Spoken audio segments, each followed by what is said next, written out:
What's going on, legends? It's CH from Village Park Source. Sorry I took a little bit of time off, but now I am back. And if you've noticed anything from the last couple videos is that I've downloaded a newer version of Flash. It's still CS6, but it's like the new cloud collective version. It's pretty much the same. I can't tell any differences so far, except the dashboard's a little bit kind of construed. I remember these oval tools and rectangle tools used to fall under the same I keyed you could scroll over. You should have everything that I'm looking at, except yours might be a different color, but believe me, we'll all have the same stuff. Just don't let this darker grayish background fool you. Let's get back to business.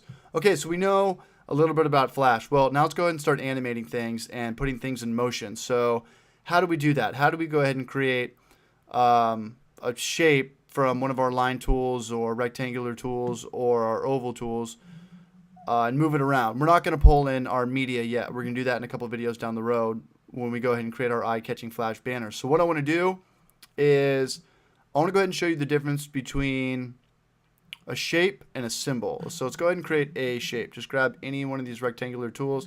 Doesn't matter.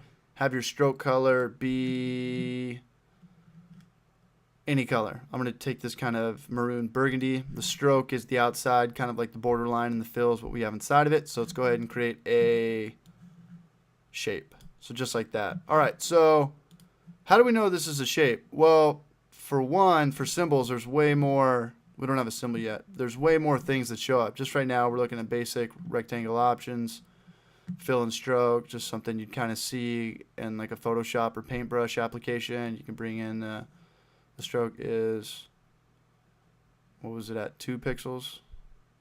We'll keep it there. Let's go ahead. Okay, screw it. We'll keep it there. Doesn't want to play along. Very simple. Very simple. So how do we go and create a symbol?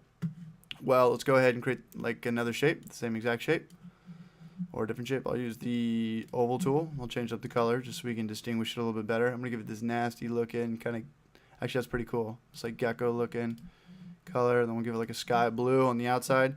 So let's go ahead and create an oval. Alright, so right now we got a couple of shapes. Let's look at our library. Nothing's there, that's fine. And let's go ahead and get our move tool. I'll move this up. Okay, nope. How do you get them together? You gotta double click on it. Sorry, I have not brought that up in the recent tutorials. If you click on it once, it's just going to grab the fill. If you double click on it, it'll grab the fill and the stroke. So let's go ahead and bring that up just like that. Now let's click off our background and let's look at this. Okay, well right now we have 2 shapes. And the thing about Flash is you can't just have shapes in motion. You got to go ahead and transform them into a symbol, which ultimately transform them into like a movie clip. So how do we do that? Well, let's go ahead and click on either one of our shapes. I'll go ahead and grab this one.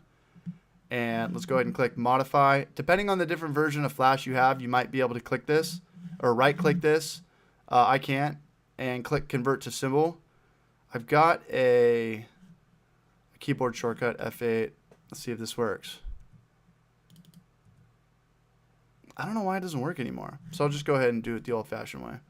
Convert to symbol. And we'll call this green oval. And type movie clip. You might have another depending on your version of Flash, or maybe you're on a PC or something. Just make sure this is set to movie clip. Let's go ahead and click OK. So now check it out. So in between our 2 symbols, well, we don't have any symbols. We only have one symbol. This is a symbol and this is a shape. So look at our shape right here. It's got way less things going on in our properties. So it just still has the same old fill and stroke, position and size, X, Y, width and height. And with a symbol now, it gives us like a full functioning Photoshop-esque kind of options. We could play on color effects, style, brightness, tint, advanced. You can go ahead and play around with that. This is just going to kind of take out the opacity. This is pretty much 0% transparent, all the way clear, all the way up. Kind of fool around with it, alpha, brightness. Same stuff you'd see in Photoshop or another imaging editing software, advanced. You could take the percentages of the colors out. So if we take out the blue, it's all the way green. What did we have it at? 85%. Display. Blending. Give like a gradient.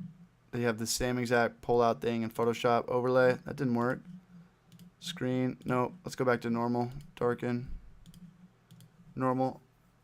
Okay, so the main difference between these two things we have going on right here, this is the shape, this is the symbol, is we can't deal with motion with just a shape. So this thing's ready to go. So a shape is really just like the prequel to what you're going to be doing right here. Shapes really are just kind of rough drafts in Flash. You can't really do anything with them until you create them and modify them and turn them into a symbol. So in the next video, let's go ahead and create some animation for this so we can move this one around. All right, guys, good luck. I'll see you in the next video.